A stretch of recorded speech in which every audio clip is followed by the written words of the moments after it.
Share और comment करना मत भूलना। बाथरूम जाने नहीं भूलते ना, ये भी मत भूलना। Welcome class. यदि हम हमारे देश के इतिहास में वो झांक कर देखें तो हमें बहुत सारे वीर योद्धाओं के बारे में जानकारी मिलेगी। बहुत सारे वीरों ने अपनी कुर्बानी देकर हमारे इस देश को आजाद करवाया। तो ऐसे ही एक वीर योद्धा हिंदू शासन की जब हम बात करते हैं तो सबसे अंतिम योद्धा पृथ्वीराज चौहान के बारे में हम आज बात करेंगे। तो पृथ्वीराज चौहान ये 12वीं सदी के शासक थे और उस समय गजनी का जो शासक था, अफगानिस्तान के गजनी का शासक था मोहम्मद गौरी। उसकी नजर पृथ्वीराज चौहान के सिंहासन पर पड़ी और तब पृथ्वीराज चौहान दिल्ली के शासक थे और दिल्ली सबसे अमीर राज्य कहलाता था।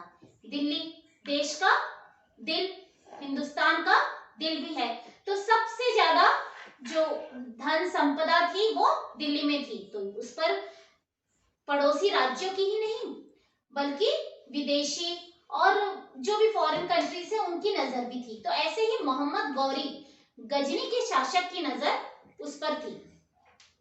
तो गजनी का शासक जो है मोहम्मद गौरी, उसने दिल्ली पर आक्रमण करने की सोची।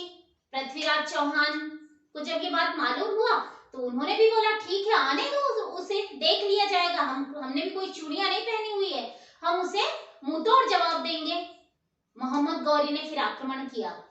उसे बहुत समझाया भी गया था, मोहम्मद गौरी को बहुत समझाया गया था उसके मंत्रियों के द्वारा कि दिल्ली पर आप आक्रमण मत करो। पृथ्वीराज चौहान जो है वो बहुत ही अच्छे शासक है और उन्हें युद्ध कला में वो बहुत ही निपुण है और वो शब्द में तीर चलाना जानते हैं, यानी वो आवाज सुनकर भी तीर चला सकते हैं। पर मोहम्मद गौरी ने एक ना सुनी और उन्होंने क्या किया, दिल्ली पर आक्रमण कर दिया। पृथ्वीराज चौहान और मोहम्मद गौरी दोनों के बीच घमासान युद्ध हुआ, पर अंत में कौन हार गए? मोहम्मद गौरी हार गए और पृथ्वीराज चौहान ने उन्हें बंदी बना लिया। फिर मोहम्मद गौरी ने पृथ्वीराज चौहान के सामने क्षमा याचना की और कहा कि मुझे माफ कर दीजिए, मुझसे गलती हो गई। पृथ्वीराज चौहान ने विचार किया और माफी के लिए बात कर ही रहे थे, तभी उनके जो राजकवि थे, पृथ्वीराज चौहान जी के जो राजकवि थे वो चंद बरदाई, उन्होंने कहा महाराज, ऐसे अपराधी को बिल्कुल भी क्षमा नहीं करना चाहिए बल्कि इन्हें तो मृत्यु दंड मिलना चाहिए। पर पृथ्वीराज चौहान ने कहा मैं आपकी सलाह का बहुत सम्मान करता हूं, लेकिन यहाँ पर कभी कभी लोगों को क्षमा करना भी, उनको सुधरने का एक मौका देना भी बहुत आवश्यक है। तो उन्होंने उसे क्षमा कर दिया, किसे? मोहम्मद गौरी को क्षमा कर दिया, पर शर्त रखी कि तुम कभी अभी हिंदुस्तान की तरफ आंख उठाकर भी नहीं देखोगे।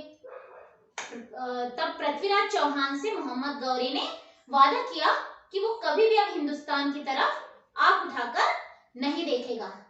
तो अब बच्चों, आपको मालूम है ये एक बार नहीं हुआ है, ऐसा अलग अलग इतिहासकारों की यदि हम जाने तो कोई कहता है कि पृथ्वीराज चौहान ने मोहम्मद गौरी को 3 बार माफ किया। किसी इतिहासकार के अनुसार पृथ्वीराज चौहान ने मोहम्मद गौरी को 21 बार माफ किया और कुछ इतिहासकारों का मानना है कि उन्होंने पृथ्वीराज रासो के हिसाब से उन्होंने 16 टाइम्स उनको माफ किया, है ना। तो इस तरीके से पृथ्वीराज चौहान ने मोहम्मद गौरी को कई बार माफ किया है। ओके गाइस, अभी इसके बाद हम इस कहानी का दूसरा पहलू देखेंगे। अब यहाँ तो उन्होंने उसको माफ कर दिया, कहानी को हम अब आगे बढ़ाते हैं और दूसरे पहलू की तरफ देखते हैं। पृथ्वीराज चौहान की ख्याति से हमारे देश के और विदेशी सभी मुल्क के राजा बहुत ही जलते थे, ईर्ष्या करते थे। तो ऐसे ही कन्नौज के राजा थे, राजा जयचंद, वो भी उनसे बहुत ही ईर्ष्या करते थे। उनकी एक पुत्री थी संयोगिता, तो उन्होंने अपनी पुत्री के का स्वयंवर रखा और देश के सभी राजाओं को आमंत्रित किया स्वयंवर के लिए, लेकिन उन्होंने साफ साफ कह दिया कि पृथ्वीराज चौहान को हम स्वयंवर में शामिल नहीं करेंगे। जैसे ही उनकी पुत्री को ये बात मालूम होती है, उनकी पुत्री जाती है जयचंद जी के पास, अपने पिताश्री के पास, कि पिताश्री, मैंने मन ही मन पृथ्वीराज चौहान को अपना वर मान चुकी हूँ, तो मैं विवाह उनसे ही करूंगी, तो आप कृपा करके उनको भी स्वयंवर में शामिल करें। लेकिन जयचंद साफ साफ मना कर देता है। संयोगिता ने फिर क्या किया, अपनी सहेली के पति के द्वारा पृथ्वीराज चौहान को संदेशा भिजवाया कि उनका स्वयंवर है, तो वो आए और राज्य में पधारे। तो संयोगिता का पत्र पाकर पृथ्वीराज चौहान वहां जाते हैं। कहां पर जाते हैं? कन्नौज जाते हैं। कन्नौज जाते हैं राजा जयचंद के दरबार में। अब स्वयंवर का समय था, वहां बहुत पूरे देश के राजा राजकुमार, बड़े बड़े राजा, महावीर योद्धा बैठे हुए हैं। और जयचंद जी ने क्या किया, पृथ्वीराज चौहान को नीचा दिखाने के लिए उनका पुतला बना दिया और दरबार के सामने लगवा दिया, ताकि वो बता सके, राजा सभी राजाओं को बता सके कि वो पृथ्वीराज चौहान को तो अपना दरबारी बना के रखते हैं। तो इस तरीके से उन्होंने उनका पुतला बना करके अपने दरबार के सामने लगवा दिया। अब जो संयोगिता है, स्वयंवर शुरू होता है। संयोगिता एक एक करके सभी राजाओं को ठुकराते हुए आगे बढ़ते जाती है। और जैसे ही उन्होंने देखा, संयोगिता ने देखा कि द्वार पर पृथ्वीराज चौहान जी का पुतला है, वो उन्हें वरमाला डाल देती है। तो इस प्रकार से यहाँ पर जब वो उन्हें वरमाला डालती, तो उसी समय पर फिर पृथ्वीराज चौहान पहुंच जाते हैं और वो उनका अपहरण करके उन्हें लेकर चले जाते हैं। उनकी सहमति से, संयोगिता की सहमति से उन्हें लेकर चले जाते हैं और सभी राजाओं को बोल देते हैं कि यदि किसी में हिम्मत है तो मुझे पकड़ के दिखाओ या मुझे रोक कर दिखाओ। सारे राजा उन्हें एक एक करके प्रयास करते हैं रोकने का, लेकिन सब असफल होते हैं। जयचंद भी बहुत प्रयास करते हैं, लेकिन वो भी असफल हो जाते हैं। पर अब यहाँ पर राजा जयचंद की हार होती है, सभी राजाओं के सामने उनकी किरकिरी हो जाती है। तो उन्होंने क्या विचार किया कि मोहम्मद गौरी के साथ यदि मैं संधि कर लूं, है ना, वो तो विदेशी राजा है, लेकिन जयचंद ने सोचा यदि मैं मोहम्मद गौरी के साथ संधि कर लेता हूँ और इनसे युद्ध करता हूँ पृथ्वीराज चौहान से, तो मेरी जीत निश्चित ही है। वो संदेशा भिजवा देते मोहम्मद गौरी को। मोहम्मद गौरी तो इस तरह का अवसर देख ही रहे थे कि इस तरह का कोई अवसर मिले और वो पृथ्वीराज चौहान को सबक सिखा दे।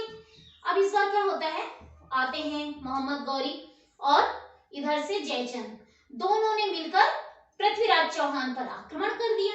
अब आक्रमण कर दिया तो आक्रमण करते तो क्या होता है कि इस बार पृथ्वीराज चौहान जी हार जाते हैं।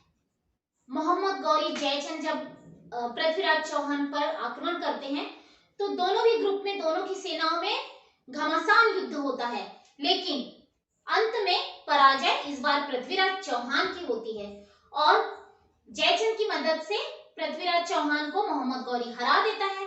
जयचंद ने मोहम्मद गौरी से प्रॉमिस लिया था, वादा लिया था कि वो उसे दिल्ली का शासक बना देगा, क्योंकि मोहम्मद गौरी को तो सिर्फ भारत की जो धन संपदा है उसी से प्यार था, उसे शासन वगैरह करने की कोई इच्छा यहाँ पर नहीं थी। तो पर जयचंद जब बोलता है कि आप उसे इनाम दे दिया जाए, उसे दिल्ली का शासक बना दिया जाए, तब मोहम्मद गौरी उसे बोलता है आप जैसे गद्दार को तो दिल्ली का शासन तो मैं दूंगा ही नहीं, बल्कि आपका सर कटवा करके चौराहे पर लटका दूंगा, ऐसे गद्दार को।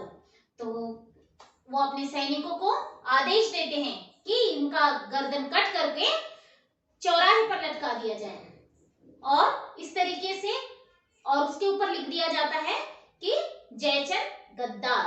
इस तरीके से कहानी का ये अंक भी समाप्त होता है। यहाँ पर पृथ्वीराज चौहान को मोहम्मद गौरी के द्वारा उनके राज्य में ले जाया जाता है बंदी बनाकर।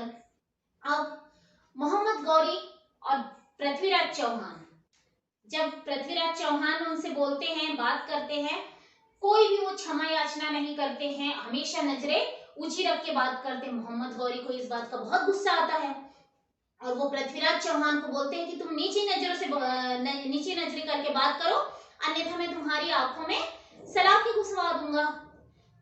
पृथ्वीराज चौहान किसी से डरने वालों में से तो थे नहीं, और मोहम्मद गौरी उसने भी पृथ्वीराज चौहान की आंखों में सलाखी घुसवाकर उनकी आंखें फोड़ दी।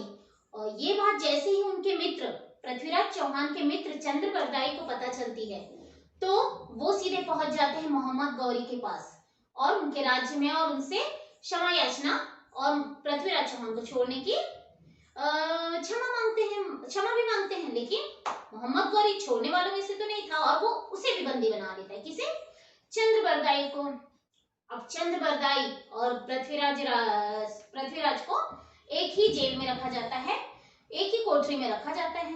वहां पर सामने पर जो उनके दरबारी रहते हैं ना, कोठरी के आगे जो दरबारी रहते हैं, उन लोग आपस में बात करते हैं कि अभी सभी को अपनी कला का प्रदर्शन करने का राज्य में एक प्रतियोगिता रखी गई है। तो चंद्रबरदाई और पृथ्वीराज जो है दोनों सुनते ही इस बात को, तो चंद्रबरदाई को एक योजना आती है उसके दिमाग में कि क्यों ना हम भी इस कला में अपना थोड़ा सा कुछ योगदान दे, अपनी तीरंदाजी को प्रस्तुत कीजिए। आप भी पृथ्वीराज को बोला जाता है, कौन? चंद्रबरदाई बोलते हैं। पर पृथ्वीराज बोलते हैं मेरी तो आंखें नहीं है और मैं कैसे कर सकता हूँ।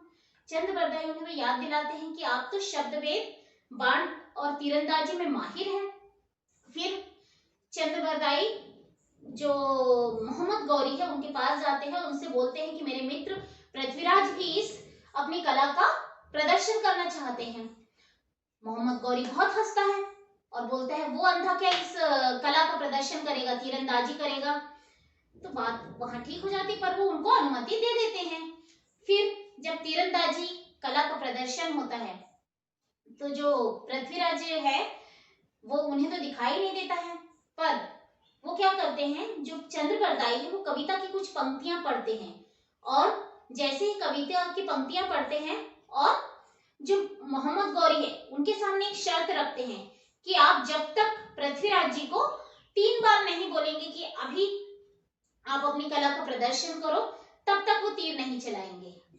अब यहाँ पर वो कविता का प्रदर्शन करते हैं, कौन? चंद्रबरदाई और मोहम्मद गौरी उस समय उनको कविता के द्वारा, हाँ एक और बात, यहाँ पर वो अपनी कविता के द्वारा पृथ्वीराज को हिंट दे देते हैं कि कहाँ पर मोहम्मद गौरी बैठे हुए हैं, कितना दूरी है, किस तरीके से है, कितनी ऊंचाई है, इस तरीके का हिंट जो है वो कविता के द्वारा दे देते हैं। ओके, तो वो जो दोहा बोलते हैं वो कुछ इस प्रकार है। 4 बास 24 गज अंगुल अष्ट प्रमाण, ता ऊपर सुल्तान है मत चूके चौहान, मत चूके चौहान। इस तरह का संकेत पाकर पृथ्वीराज को जैसे ही वो मोहम्मद गौरी हुक्म देते हैं कि तीर चलाओ, तीर चलाओ, तीर चलाओ 3 बार, उन्हें आवाज आ जाती है। आवाज से वो एक शब्दभेदी बाण के तो वो माहिर थे और पृथ्वीराज चौहान सीधे मोहम्मद गौरी को तीर चला देते हैं और वहीं पर उनकी जो मौत हो जाती है। अब इसके बाद वो तो वहां पर कौन थे? पृथ्वीराज थे और चंद्रबरदाई और पूरा गजनी राज्य की सेना थी। तो अब इनकी मौत तो निश्चित थी, तो इन्होंने पहले से ही निश्चित कर लिया था कि जैसे ही आप उनको मारोगे, पृथ्वीराज मोहम्मद गौरी को मारेगा, उसके बाद जो चंद्रबरदाई है अपनी तलवार से, खंजर से पृथ्वीराज को मार देता है और वही खंजर से फिर पृथ्वीराज चंद्रबरदाई को मार देता है। क्योंकि वो दुश्मनों के हाथ से मरना उन्हें कबूल नहीं था, तो मौत भी कैसी उन्होंने ली? एकदम अपनी इज्जत वाली, और दुश्मनों के हाथ से मरना उन्होंने कबूल नहीं किया। तो इस तरीके से ये कहानियां समाप्त हुई। यहाँ पर आपने 3 भाग देखे और आपको शायद बहुत ही मजा आया होगा। तो इसी तरीके से पृथ्वीराज के जीवन से जुड़ी और भी झलकियों पर हम अगले वीडियो में कभी बात करेंगे। धन्यवाद।